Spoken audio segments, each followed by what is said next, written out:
get this ready, and then we have a lot of them behind there. Yet if you are going to bring me 20 people, take 20. If you are going to bring me 50 people, take 50. Are we together?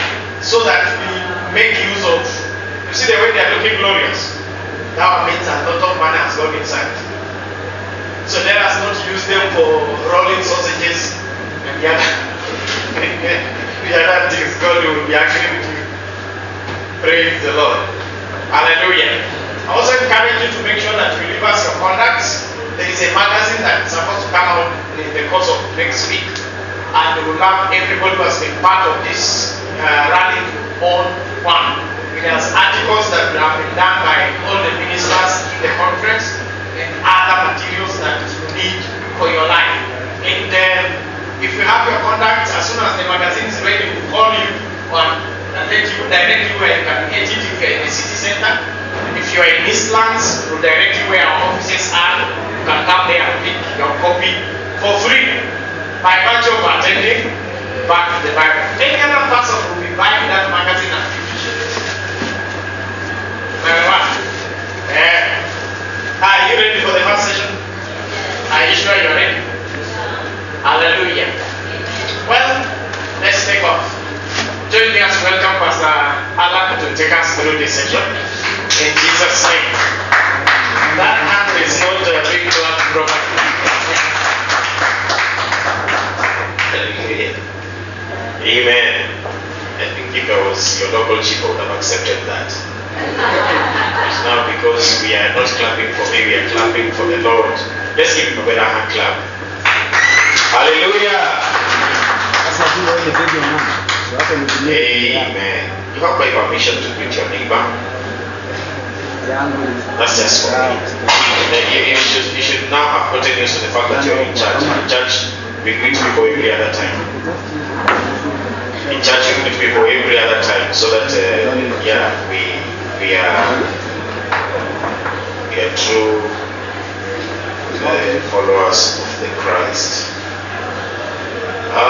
I'm picking up a conversation that I started yesterday on just the church and what the church is. Amen. And I'll start with the story. I just remembered a story of a young man who was a friend of mine, and he gave his life to Christ. And he used to have a carpentry. He used to do his carpentry work. And because he was a young man in the estate, of course his friends would come and hang out with him. And one day, and they kept making mockery of him, talking to him about, you and this thing of born again of yours, things like that. And one day he got angry. Amen. One day he got angry and he let go of the guy who was messing up with him. And he totally gave him a good beating. And in those days, when you fight with somebody, you must sit on their chest. Those who are around those days can agree with me. You will not have won the fight unless you sit on somebody's chest. So this young man sat on this guy used to mock him, he sat on his chest. And instead of beating him, he told him, because you have been mocking my Jesus, I want you to receive him. You will repeat this prayer after me. He has already slapped him around, he has already, dropped him on his back, he's now sitting on his chest, and he must repeat the sinner's prayer. And the guy repeated the sinner's prayer, and he was born again. Which reminds me of the story of Nicky Cruz. Nicky Cruz was this guy who was a gangster. And being a gangster, he encountered the power of God. And when he got born again, he did only what he knew how to do. He left his house one morning with his gun and went where his friends used to hang out. The story is called Costa Switchblade. And he went where he used to hang out. And anybody he would meet in the dark corners, he would tell them to kneel down, holding the gun, either a gun or a knife. Kneel down, repeat this prayer after me. And they would repeat the prayer, and he got the whole of Islam, he got them born again. Amen. I was thinking of this, and I was wondering, where did that zeal go?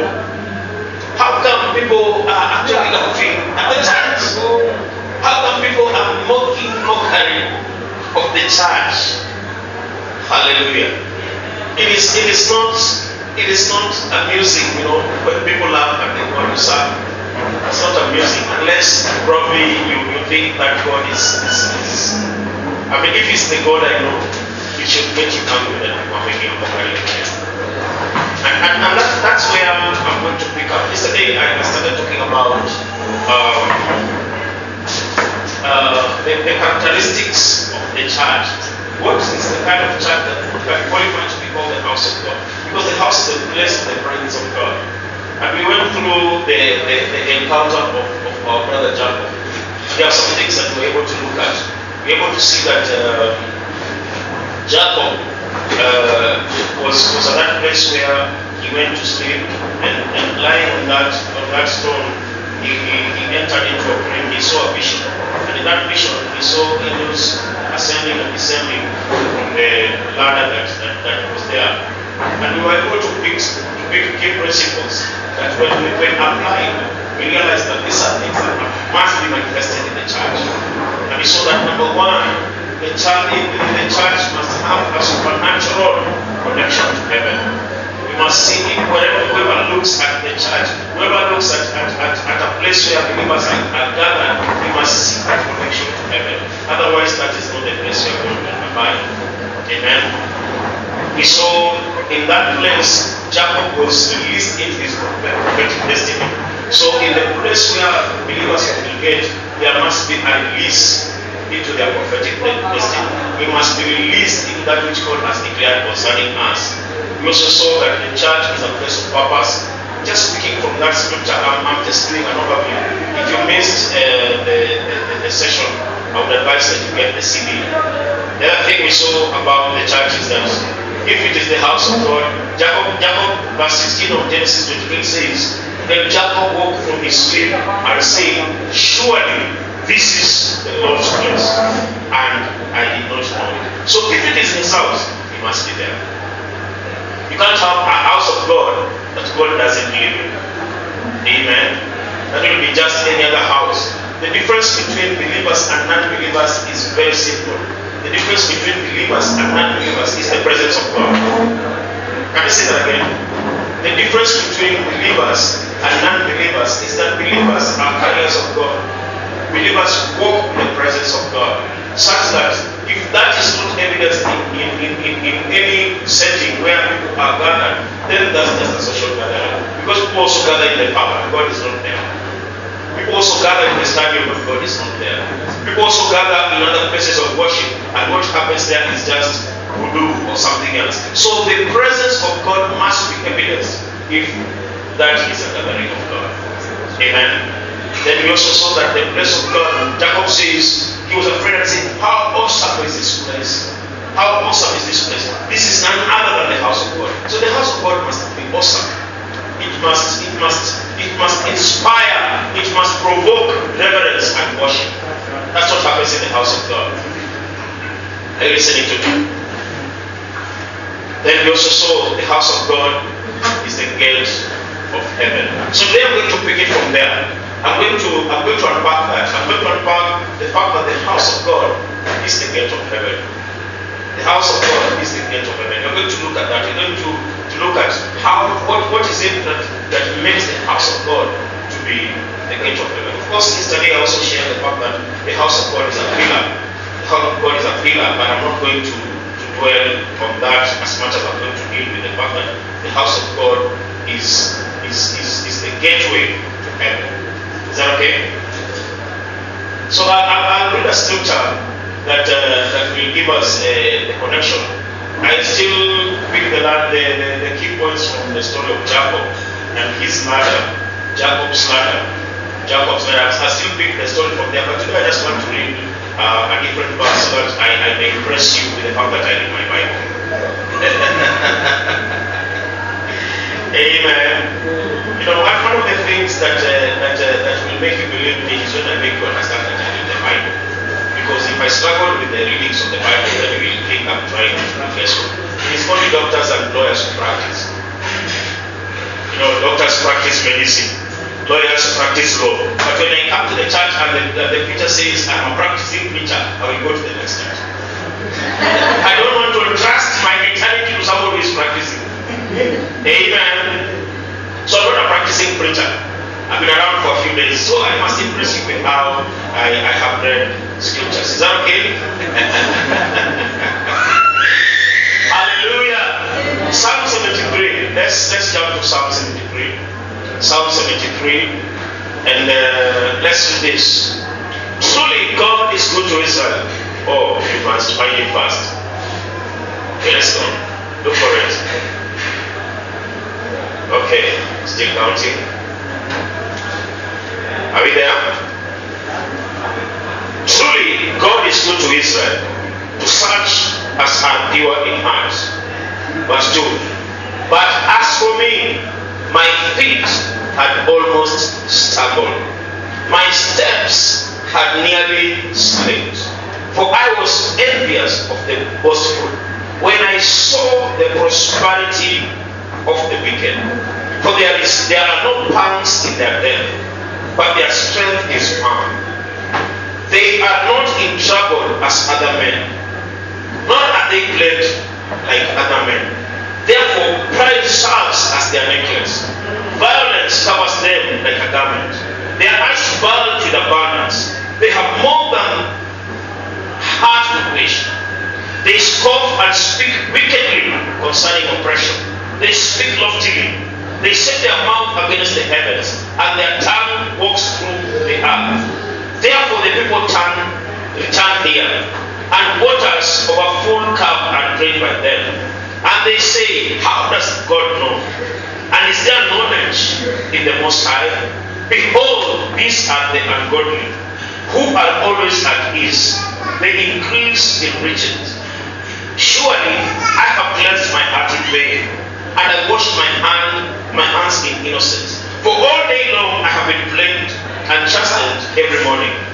If I had said I will speak thus, behold, I would have been untrue to the generation of the children. When I thought how to understand this, it was too painful for me. Until I went to the sanctuary of God and I understood their man. Until I went to the house of God, until I went to the place where God abides, then I understood the end of those who make mockery of God. Then I understood what would come and those who make a mockery of God. Then I understood until I went to the house of God. It simply means until I left where I was and I went where God was at. Hallelujah. Until I went to the place of God. Remember the prodigal son? When he left home, he thought he was enjoying himself. The Bible says until he came to his senses, then he went back to where his father was. Then he enjoyed grace. Amen. Then he was able to partake of grace. Until I went to the house of God, until I went to the place of the presence of God, then my understanding came to me. Such that before we come to the place where God is at, we will not walk in any understanding. We will be envious of what is happening around us. We will think that when the wicked are prospering, it is because God is not there. We will think that when things are happening and it doesn't look like it's working, it's because, listen, until you go to the place of God, then you will get understanding. Until you come to His place. Listen, God does not join you in your foolishness. Just sit straight. It may not be uncomfortable today, but it's so that we can be able to get where God wants us to get to. Amen. God will not join us in our foolishness. He does not. Though He says, I will never leave you, nor forsake you, but He will not get in jail with you. Hallelujah. He will not join you when you do things that are not consistent with His requirements. God is not in that business. And you see, when we walk in disobedience, when we walk in folly, when we walk in foolishness, what God does is that He leaves us. He allows you to fall. Wow, we serve an awesome God. He allows you to fall. If that is what it will take, we're going to learn some lessons. Until I went to the house of God, until I came to the place of the presence of God, then I got into a place of understanding. Such that unless I come to the place of the presence of God, I will walk in foolishness. Bible says the fear of God is the beginning of wisdom. And how do you get that fear of God? You must see Him. Because once you see God for who He is, ask Isaiah. Isaiah was a preacher. 6 chapters of the Bible, great prophecy, great declarations. But he had not seen God.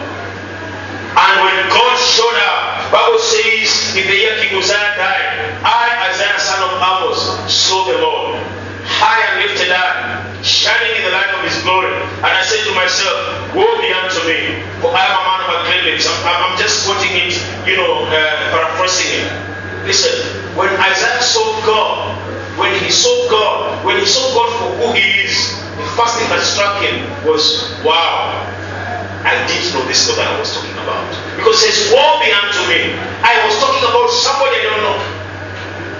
He was struck with the realization that he was talking about things that were too high for him. He was talking about things that he didn't know anything about.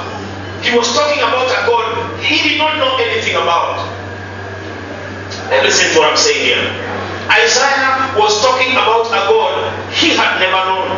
And he gets into it. God shows up. And Isaiah realizes, I've been talking about a God I do not know. Amen. Then God is not through with Isaiah. God still reveals His splendor. And Isaiah realizes, and more so, I still hang out with people who are about clean lips. Listen, when you see God for who He is, you see yourself, then you get to see your environment. The Bible says, until I got into His house, then I understood their end. I must get into His house to make sense of the things that are happening around me. Because people will laugh at God and I will think that it is God who is missing out. Hallelujah. Hallelujah.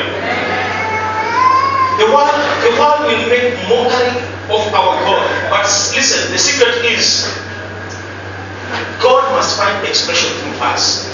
So we must get to a place of seeing Him. For Bible says in 2 Corinthians chapter 3 that as we behold Him, as in a mirror we are being transformed into the same image, even by His Spirit. Which means the more we see God clearly, the more we are transformed into His image, the more we represent Him accurately.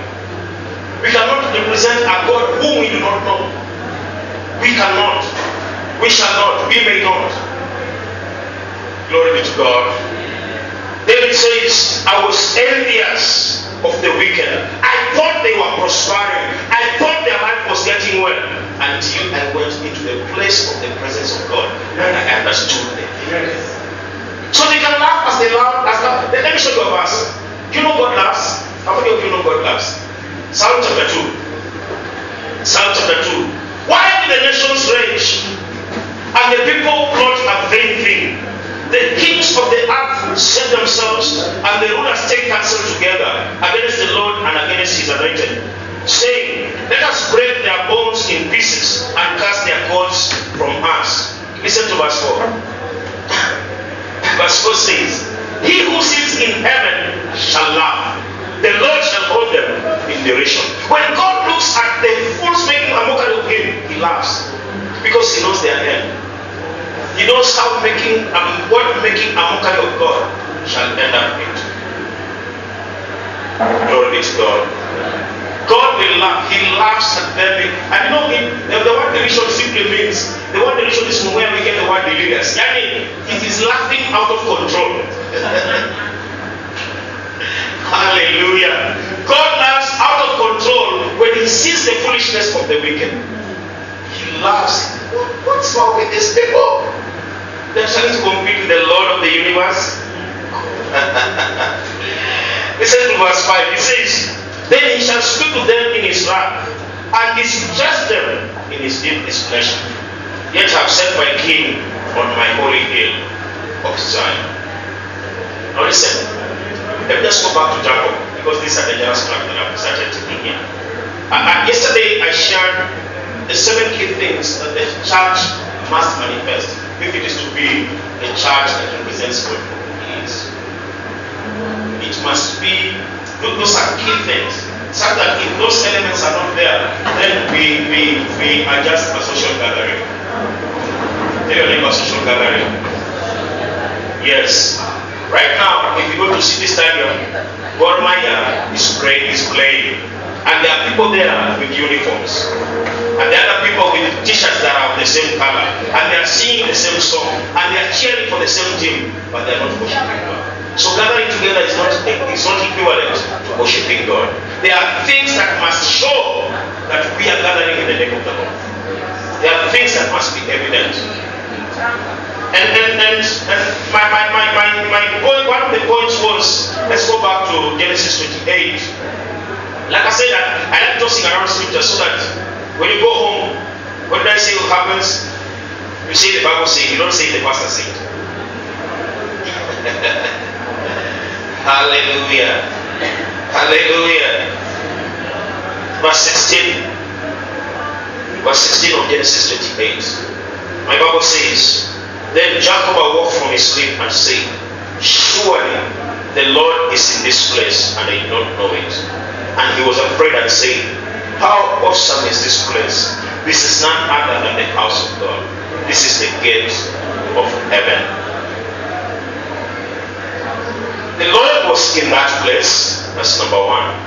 The place was awesome. Number two. Then he came to a conclusion.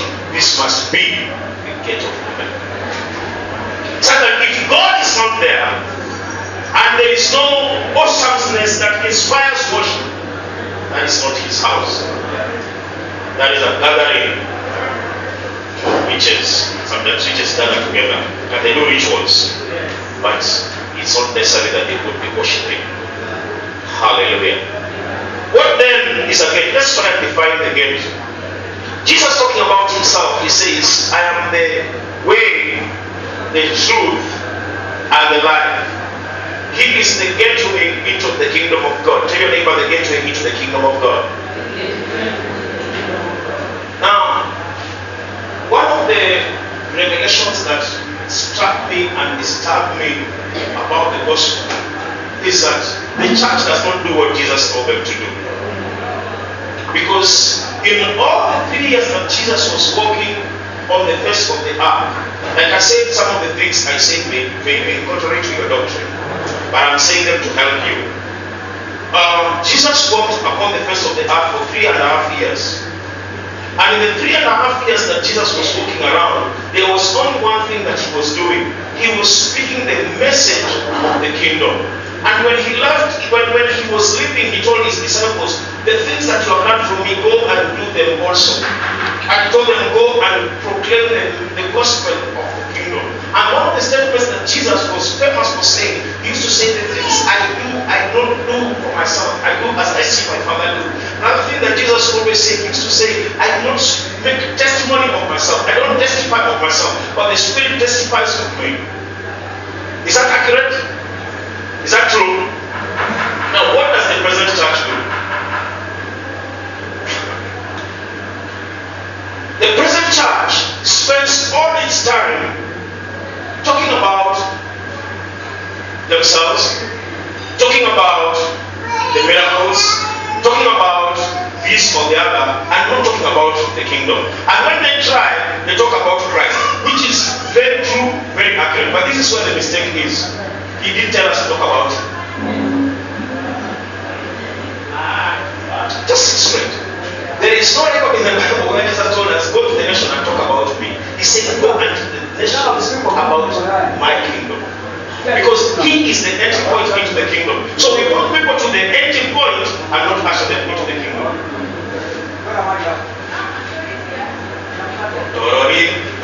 It's not making sense. It is making a lot of sense. There is nothing wrong with talking about our Lord Jesus. That is what we have been called to do. But if we stop there, we are bringing people to the door and not getting them into the kingdom. You cannot separate him from the kingdom. Amen? You cannot separate him from the kingdom. But him being the door, he is the entry point into the kingdom. Listen to me. The kingdom is not a physical place. It's not a place where you will cross over and cross over the crystal sea and get to the sweet by and by, like the songs we used to sing. That I'm on my way to heaven. That this world is not my own. So that we are so set on going someplace that we are useless here. Bible says the kingdom of God is within you. And the kingdom is simply a set of rules and principles and value systems that when we live by, then the kingdom of God is demonstrated in our lives. So we spend all our time talking about things that Jesus did not ask us to talk about. Talking about him is fine, it is okay, it is allowed, it is what we have been called out to do. Because nobody will get into the kingdom before they know about him. But it must not stop there. We must also talk about, once we get to know him, what next? Now think about it. We are being propped up for the marriage supper. So we only know his name. We don't know his character. We don't know his nature. We don't know who he is. We don't know what he wants in high esteem. We must get to know those things so that when we get together as the bride and the bridegroom, we will know how to live with him.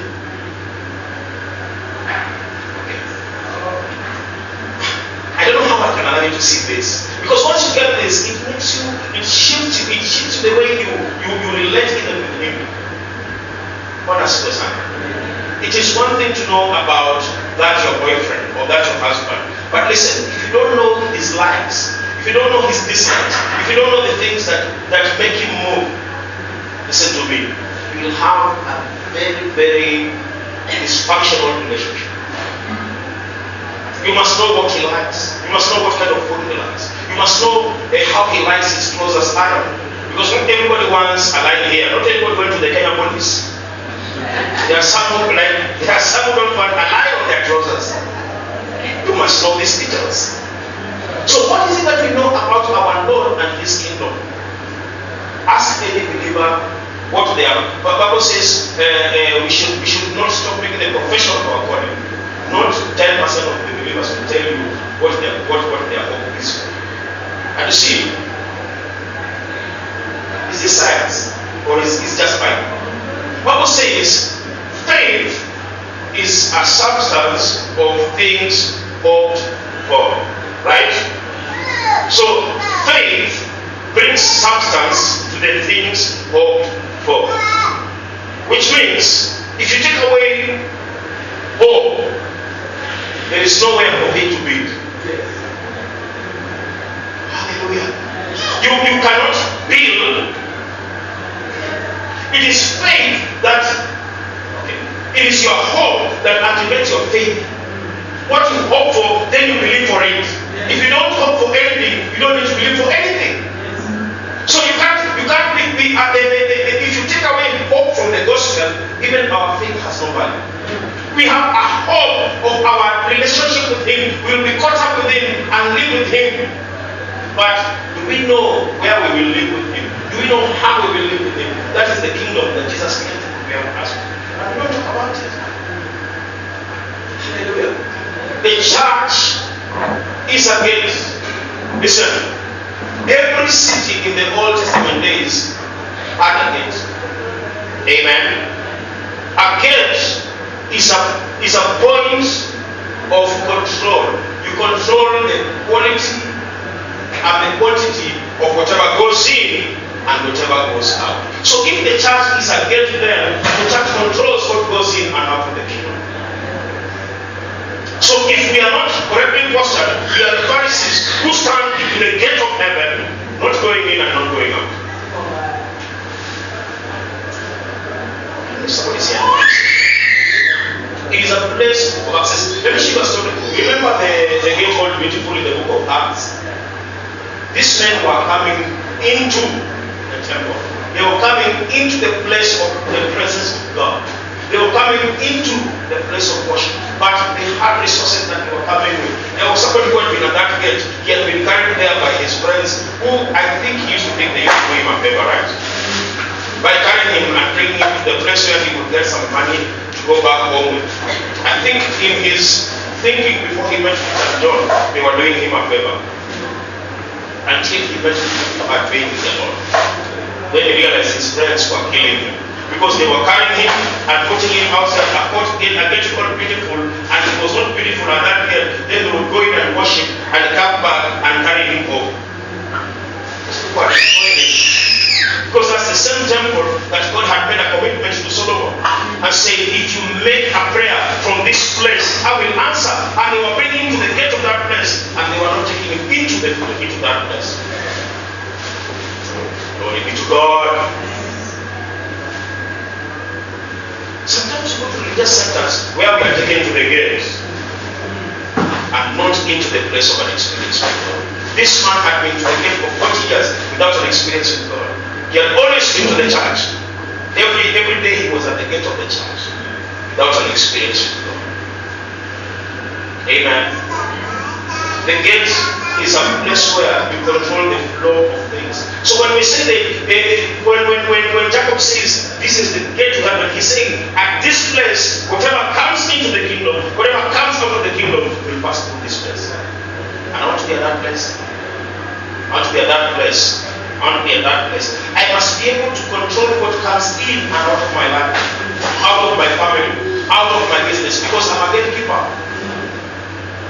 And there are intercessors here. When I say gatekeeper, I know the intercessors here are hard. It means you must understand the gate of God.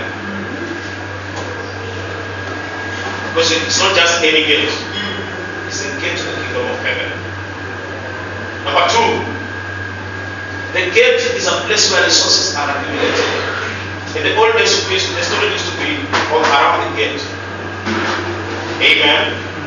Let me show you something that happens at the gate. The book of Esther.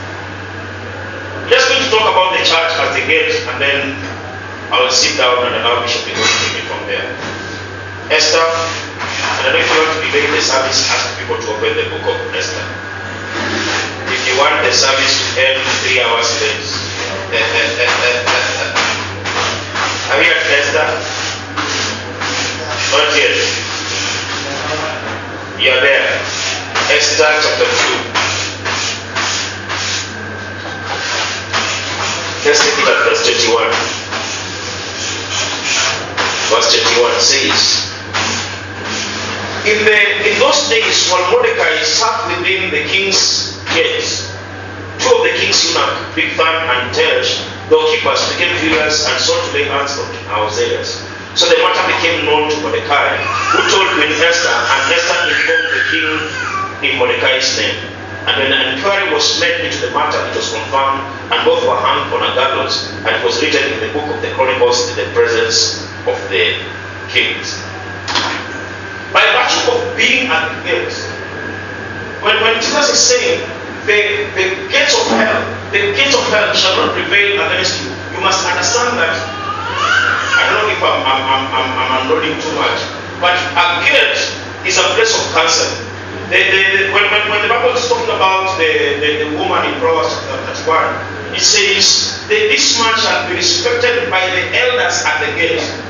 This man who has a superwoman as his wife. In Proverbs chapter 31 of Proverbs, it's a description of superwoman. So this man, because he's married to superwoman, he is respected by the other elders at the gate. Now elders speak of leadership. Elders speak of wisdom. Elders speak of decision making. So the people who make decisions, and he sits amongst them at the gate. It's a place of counsel. It's a place of instruction. It's a place of direction. It happens at the gate. He says this man shall be respected there. Amen. So he says this is none other than the gateway to the kingdom of God. Why? Because that's where the counsel of God gets downloaded from. That's where the wisdom of God passes through. That's where the counsel of God passes through. This is the gate of heaven. That's what the church should be. It should not be a target for mockery. It should be a place where people look at and laugh. They should come to stand near a church and start trembling. Hallelujah. Listen, at this gate, at this place, at this strategic place, that is the entry point into the gate of heaven. What happened? That is where Jacob received his prophetic word. That's where Jacob received his word. What does it say? Just back at Genesis chapter 28. Back there. Oh, glory be to God. Listen to verse 15. Behold, I am with you, and I will keep you wherever you go, and I will bring you back to this land. For I will not leave you until I have done what I have spoken to you. That declaration was made at the gate. place of the entry point. Listen, the best place to receive your activation, your trigger into your purpose in God is to the church. Go to a place where there's a gathering of believers who gather in the name of the Lord. The Bible says when 2 or 3 are gathered in my name, there I am in their midst. Amen. Amen. Amen. That's where God will be. That's where He will be. And where He is, He speaks. He speaks concerning our lives. He speaks concerning our future. He speaks concerning where He wants us to get in. So the other description of a gate, I will comfortably say, it is a place of the storage of spiritual resources. A prophetic word is a spiritual resource. Amen.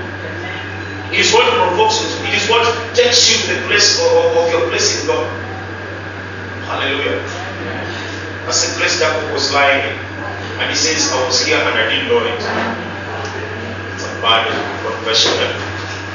How can you be at the place of God and not know it? How can you be at the place of God and not know it? Malachi chapter 3 verse 16. Don't open there, I'll read for you. And those who feared the Lord spoke to one another, and the Lord listened and heard them. So a book of remembrance was written before him for those who fear the Lord and meditate on his name. They shall be mine, says the Lord of hosts, on that day that I make them my jewels, and I will spare them as a man spares his own son who serves him. Then shall again be son, he said to this, between the righteous and the wicked, between one who serves God and one who does not serve him. How does it begin? It begins by these people coming together in the name of the Lord, talking about God, and God says, I shall distinguish them, I shall make them different from those who don't talk about me. I shall distinguish them, I shall make a clear demarcation that these are my children. So when the church looks like the world and the world like the church, I get worried, because where is the distinction? Where is the line that cuts across and saying, these are my children, these are not my children? Where is that demarcation? Where is it that distinguishes us from the world? It must be evidenced. It must be evidenced. And if it is not evidenced, then we must worry. Because God doesn't lie. God doesn't lie. So if what He's saying is not being manifested, I don't think He's the problem. Amen. I don't think He is the problem. I don't think He is the problem. The gate is a place where people are released their prophetic destiny. We must aspire to have the gate. We must aspire to have the place where we shall be released into that which God wants us to get into. And so the demand is upon then us to make that environment that is conducive for Him. You don't just gather. Hallelujah. Don't just gather. Right now there are a few ladies gathering in a chama. So we don't just gather. We must define how our gathering is. We must define why we are gathering. You see, the demands of the kingdom are not as easy as we were told. Salvation is the only thing that is free. But everything else that pertains to God must cost. Let's face it. I know we have been taught to bargain with God. God doesn't bargain with us. What is this? Mungu huwa apigi mahesabu na sisi. He doesn't bargain with us. It's either, yesterday I think I made this point very clearly. I said, you either join yourself with God or He's not with you.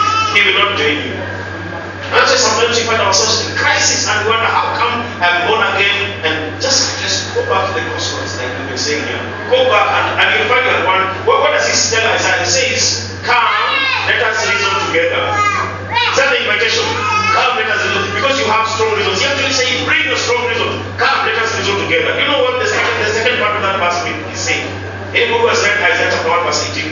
The second part says, even though your sins, God is 100% sure He's the one with the problem. I think you missed what I said. He says, come, let us reason together. Then He says, even though your sins are red as crimson, which means the minute you come to His table to reason with Him, you will see your sins. He is not wrong, He's God. It is you who has a problem. He says, come with those reasons.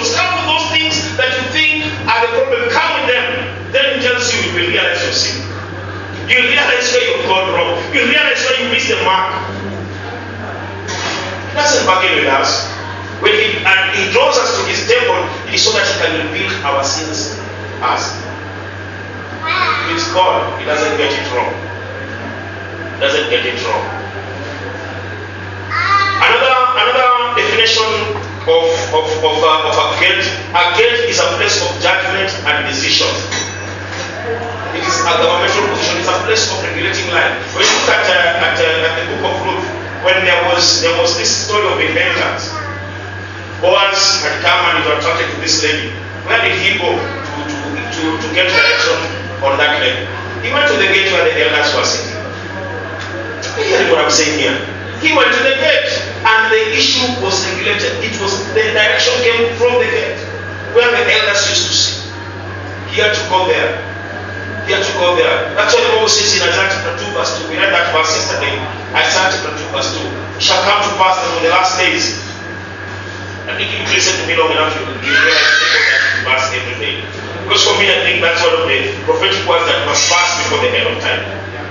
So as we are worrying about the earthquakes and the horsemen and the other things, please let us also look at the word of God. There are two verses that must take place before, no matter how many earthquakes come, before the Son of Man comes.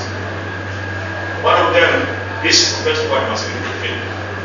The other one is Ephesians 4 verse 12 to 16. Because it says he gave some pastors, some teachers, some prophets for the building up of the saints, for the work of ministry, until we come. Which means nothing else will happen until we come to the full knowledge of the Son, to the unity of the faith. So the Son of Man is not coming back until those two verses. Ephesians 2 verse 14, verse 12 to 14 is a prophetic declaration. It's a prophetic word concerning the end times. It's not about the gifts. The gifts, we stop at the gifts, but we don't look at the purpose of the gifts. It is to build up the body. It is to build up the body to the fullness of the stature of the man. So we must build up to that. Are you hearing what I'm saying? It must be built up. Then the end will come. This is the other verse, Isaiah chapter 2. It says, "It shall come to pass that in the latter days that the mountain of the Lord's house shall be established on top of the mountains. It shall be exalted above the hills, and nations shall flow into it. Many people shall come and say, Come, let us go to the mountain of the Lord, to the house of the God of Jacob. He will teach us his ways, we shall walk in his paths. For out of Zion shall go forth the law and the word of the Lord from Jerusalem." All our issues. When Paul is talking to the Corinthian church in 1 Corinthians chapter 6, then don't you look with judge over angels. Judgment must flow from the place of God. Judgment must flow from the house of God. And you know judgment also starts from the house of God. Glory be to God. As it flows from there, it started from there. Because God shall not send us out to judgment before he judges us. Amen. Boaz was only able to redeem Ruth when he went to the gate. When he went to the place where there was what I would call a governmental eldership board that would issue decrees and say, okay, this is what the law says. And they were able to break down the law, they were able to break down the traditions and say this is the correct position for you to redeem this lady. It has to happen at a place where there is action. So people must come to the church and be given direction on how they live their lives. They must come to church to be given direction on how they should do their businesses. Amen. Every principle on how to handle your business has its origin in the Bible. Forget about the guru who sold his Ferrari. That is just lying to you.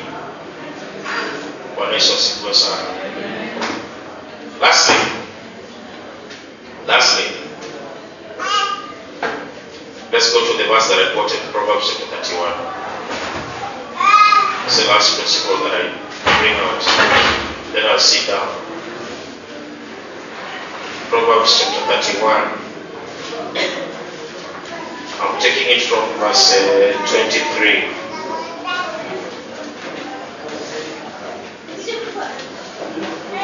Verse 23. Proverbs 21 verse 23 says, her husband is known in the gates when he is among the elders of the land. A gate is a place of seniority.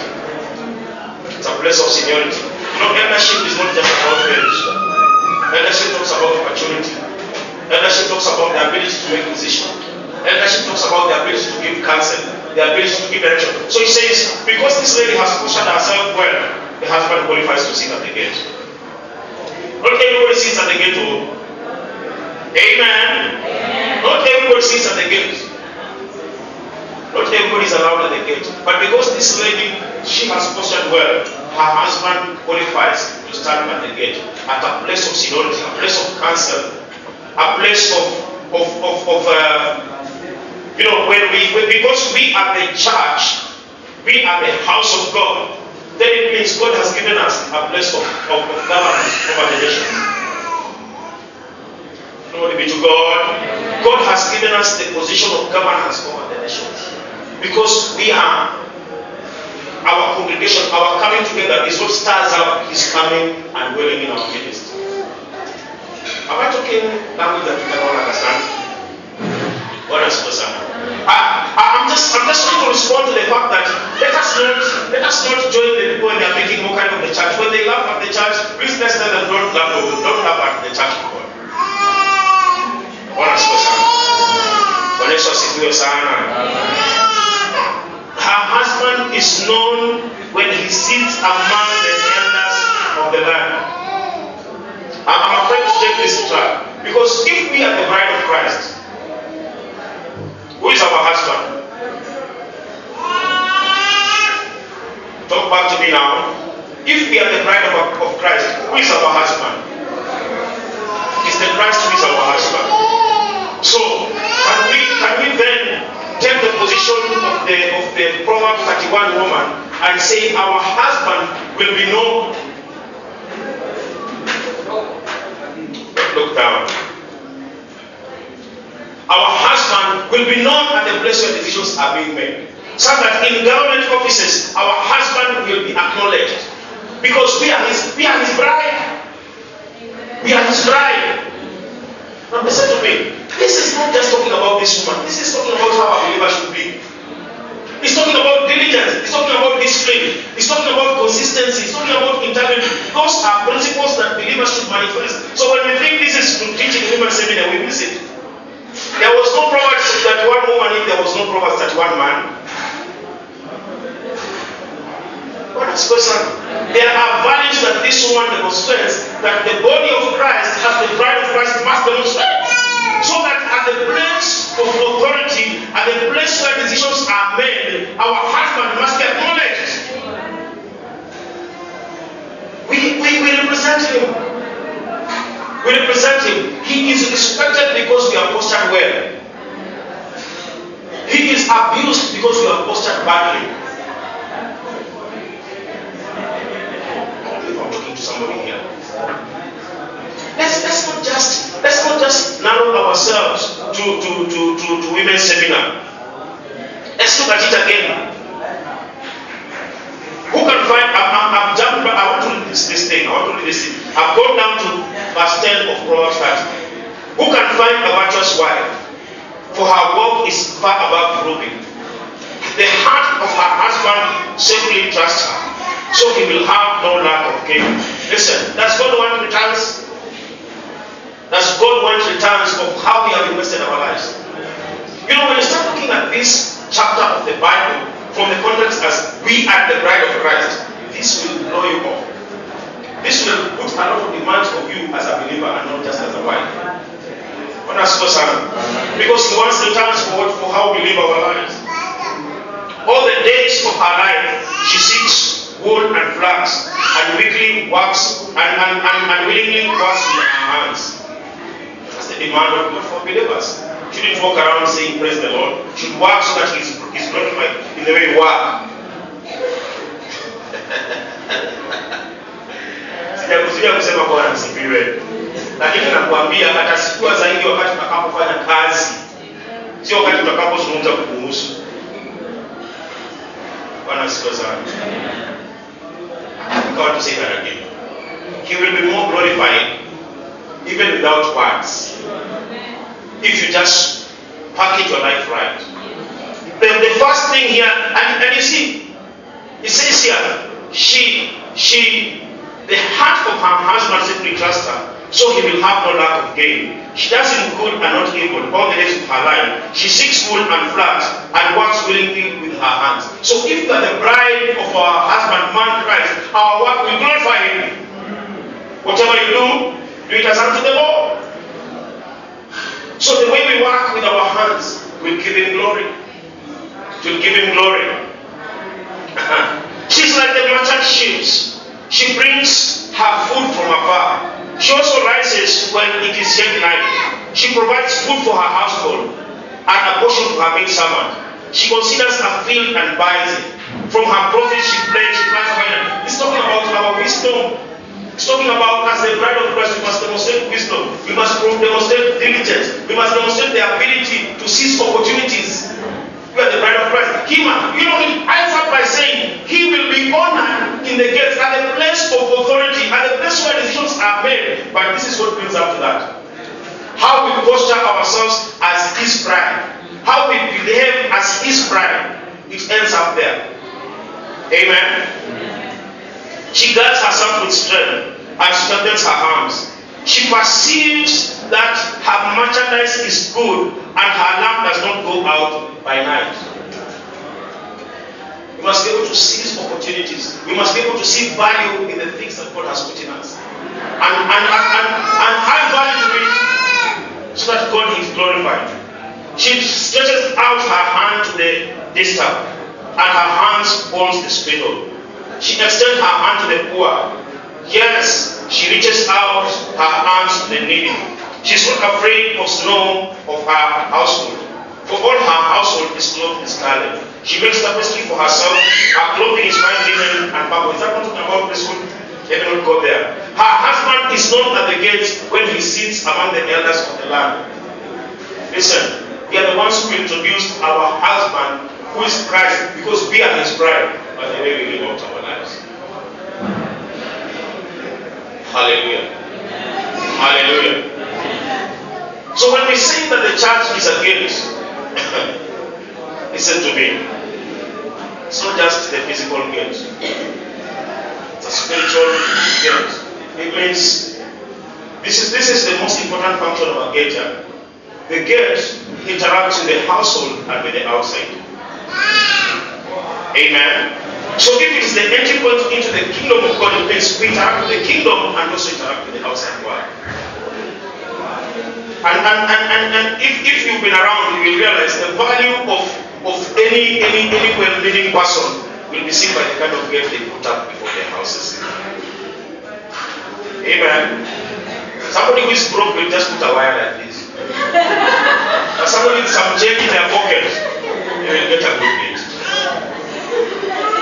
Because the need to get in, that gate already supplies you the kind of person you will get inside.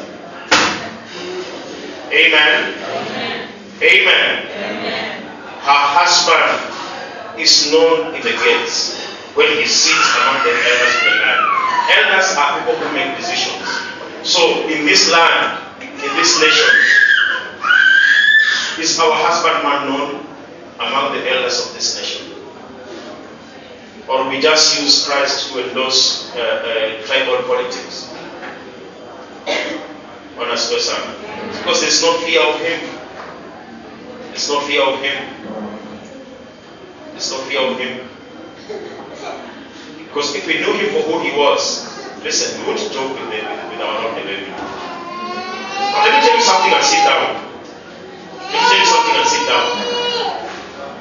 Our response to God is based entirely on our revelation of him. It's based entirely on our revelation of him. Such that if we have a small view of God, we will respond to only that small view of him. But if we see him for who he is, if we see him for who he is, hallelujah. If we know him for who he is, our response to him will be different. I know it's possible to be in the house of the king and not interact with the king. You know that it's very biblical. It's possible to be in the house of the king and not interact with the king. Book of Esther says in chapter, I think it's chapter 2, the king says, let it be known from this day that the woman of Vashti shall never come into contact with the king. It's in your Bible. Take time and read it. So she was there in the palace, walking around with the king's clothes, moving. She still had her servants and her woman's ministry, I assume. She could go to the marketplace. She could do all those things. But one thing that she could never do was she could never come to the presence of God. She could never come to the presence of the king. And for me, I asked myself, is that what the church is now? An empty thing, like Moses. Moses went into the Holy of Holies, and the Bible says he came back with his face glowing, his face shining. Amen. And he took a veil and put over his face. God never instructed Moses to cover his face. It is Moses who chose to cover his face. And then the Bible is talking about it in Corinthians. It says, our glory is not like the fading glory of Moses, which means that glory that he had encountered in the mountain was fading. But you see, because the people were used to seeing the veil, oh glory be to God, the people were used to seeing the veil. When he would come before them, he would come with a veil, and the glory was not what was there yesterday. And he would come another day, and the glory would have faded even more. And one day, the glory was not even there. But because he had a veil, he could still come before the people. And because they were seeing the veil, they thought the glory was there. Amen. And the church is going that direction. Simply because we can sing some songs, we can fall down, we can do things. That is just a veil. That is just a veil. Because you cannot see God and live. Bible says no man sees God and die. And Bible says we die and our lives are hid in Christ in God. Bible says it is no longer I who lives, but Christ who lives to me. So his life might be seen in my life for me to have encountered him. His life must be seen. So it is not enough to go to church. It is not enough to go to church. The transformation that comes from an encounter with him must be evidenced in our lives. That transformation must be visible. Must be visible. Queen Vashti was walking around the marketplace with her guards and the king's chariots, and the people would go to her as the queen. People would address her as the queen, as her majesty. But she had a secret in her heart that she had never encountered her husband, who was the king. Amen. Said what the Bible says about our priesthood. Verse 44 of the book of Ezekiel. Chapter 44 rather, of the book of Ezekiel. Verse 10 says these words. And the Levites who went from me, let me just read for you so that we save time. And the Levites who went from me when Israel went astray, who stayed away from me after their idols, they shall bear their iniquity. Verse 11. Yet they shall be ministers in my sanctuary as gatekeepers of the house and ministers of the house. They shall slay burnt offerings and the sacrifice for the people, and they shall stand before them to minister to them. Because they minister to them before their idols and cause the house of Israel to fall in iniquity. Therefore I have raised my hand in an oath against them, says the Lord. They shall bear their iniquity. Verse 13. Are you there? Verse 13. It says, and they shall not come near me to minister to me as a priest, nor come near any of my holy things, not to the most holy place, but they shall bear their shame and their abominations which they have committed. It's God talking about priests. It says they shall be in the palace, they shall minister to the people, but they shall never come to his presence. So our ministry is us to choose. Do we want to minister to the people, or do we want to minister to God? It is a choice that we must make. It is a choice that we must make. Do we want to minister to the people? Do we want to please the people? Do we want to just touch the people without touching God? It's a choice we must make, because we are his gate. And his name must be known by the elders of the land. The people who make decisions for the land must be able to see our husbandman. But it depends on our interaction with him. It depends on our interaction with him. Moses, when Moses went to the Holy of Holies, he came back and Moses had seen God because his face was glowing. Remember Peter and John? The Bible says these boys were they looked at those boys and said, these boys, we know them from the village. They have not been to school. They are ordinary, unschooled men. And then they took note of one thing. They had been with the Lord. They had been with the Lord. They had been with the Lord. That's question. I started by reading Psalm 73. And I say, David was making an outcry. And he was saying, I was envious of the prosperity of the wicked. I used to see how they would go. I used to see how their lives would go. I used to see how they would make a mockery of God. I used to see how they would succeed. And I was envious. And I thought my labor was in vain. But verse 17 says, until I went to the house of the Lord. Until I went to the house of the Lord. Then I understood them. Then I understood them.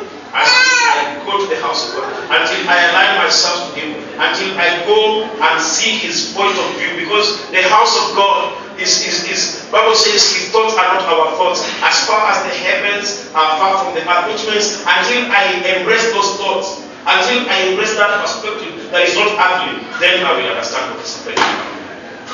Then I will know the truth of what is happening. Hallelujah. Amen. That can only happen when we start interacting with the Word of God. And I think that's what Bishop God has been taking us through, the power of the Word of God. It can only happen, we can only be accurate Christians if we know what the instruction are. One of the things that the church has totally done is that they are answering a question of the Lord's. Amen. Yes, Christ is the answer. I agree totally. But what is the question? You are answering a question that you don't know. You are answering a question that you don't know. You don't know what the question is, but there we are with the answer. And you know a right answer to the wrong question is equal to the wrong answer. That's why we are in effect. Because we are answering a question you have not been asked. We are answering what has not been asked of us. Let's bow down our heads. Father, we give you praise. Father, we give you adoration. Father, we give you majesty. Father, we give you love. We thank you so much that, Lord, you would choose to just unlock your heavens and allow us to see into your heart, and allow us to see into your wisdom, and allow us to see into your desire for our lives. Thank you for your Holy Spirit of promise that you will teach us all things. Lord, I pray on behalf of this congregation that as you being our husbandman, you being us being your bride, like the woman captured in the book of Proverbs, that our lifestyle, the way we do our lives, the way we live out our lives, shall make you known to the elders of the city. The way we handle our families, the way we handle our jobs, the way we handle the works of our hands, shall bring back to you, shall go back to you, shall go back. The glory shall go back to you. The glory shall go back to you. Now listen to me. This husband in Proverbs 31 was praised for something he did not do. He was praised because his wife was at the right place, doing the right thing. God will receive glory, not because he showed up at your job, but because you did your job well. God will be praised, not because he was there you raising your children, but because you raise your children in a way that is consistent with his principles and his values. That is the demand that God has put upon us, so that people may not make mockery of him. Who are making mockery of our Lord because we have not rise to the occasion to put him on display. God finds expression in the way we live out our lives. If I will allow you just to see that, I think my work here will be done. Lord, we glorify your holy name. As we continue, Lord, with these sessions, we pray that, Lord, open our hearts, open our minds, open us, Lord, to your truths. Let it not be burdensome. Let it not be something that is hard. Allow us to just let go of our preconceived notions of who you are. Allow us to let go of our prejudices. Allow us to let go of the things that we hold on dearly to and pursue you for who you are, oh God. For you did not desire sacrifice. You did not desire burnt offering. You did not desire anything. Only a broken heart, a broken spirit, a contrite heart, a heart that is teachable, a heart that is willing to let go, a heart that is willing to just position itself for you to come in and show yourself strong. We bless you, Jesus. We honor you, Lord. We magnify your holy name. You alone are worthy of praise. You alone are worthy of praise. You alone are worthy of praise.